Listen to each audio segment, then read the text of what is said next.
S, வீடு, schools, hotels, store room இங்கெல்லாம் partition wall கட்டணும்னாலும் இப்போ பில்டிங் போனஸோட first choice Renocon Rapid Wall Panels. தமிழகத்தில் மாரடைப்புகளால் ஏற்படும் செலவுகளும் உயிரிழப்புகளும் அதிகரித்துள்ளதாக புள்ளி விவரங்கள் தெரிவிக்கின்றன. கடந்த 2019ஆம் ஆண்டில் தீவிர மாரடைப்பு காரணமாக 11,379 பேர் மருத்துவமனைகளில் அனுமதிக்கப்பட்டிருந்த நிலையில் 2025ஆம் ஆண்டில் இந்த எண்ணிக்கை 19,623ஆக உயர்ந்துள்ளது. அவசர கால இதய சிகிச்சைகளை மேற்கொள்வதற்காக மாநிலம் முழுவதும் 21 ஹப் மருத்துவமனைகளும் அவற்றுடன் இணைக்கப்பட்ட 195 சிறிய ஸ்கோப் மருத்துவமனைகளும் செயல்பட்டு வருகின்றன.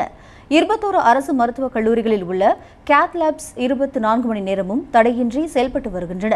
இருப்பினும் கடந்த 2019ஆம் ஆண்டில் 993ஆக இருந்த மாரடைப்பு மரணங்களின் எண்ணிக்கை கடந்த 2025ஆம் ஆண்டில் 1,773ஆக அதிகரித்துள்ளது.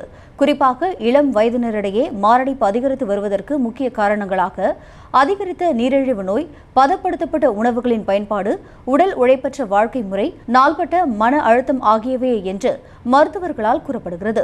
இதுகுறித்து பேசியுள்ள தமிழ்நாடு சுகாதார அமைப்பு திட்டத்தின் இயக்குநர் உமா, இந்த திட்டம் உயிர்களை காப்பதற்கான ஒரு குறுகிய கால கொள்கை திட்டம் என்றும் இனிவரும் காலங்களில் நீண்டகால ஆரோக்கிய கொள்கையின்படி மாரடைப்பு வராமல் தடுப்பதற்கான விழிப்புணர்வு மற்றும் தடுப்பு நடவடிக்கைகளில் அரசு தீவிர கவனம் செலுத்தும் என்றும் தெரிவித்துள்ளார்.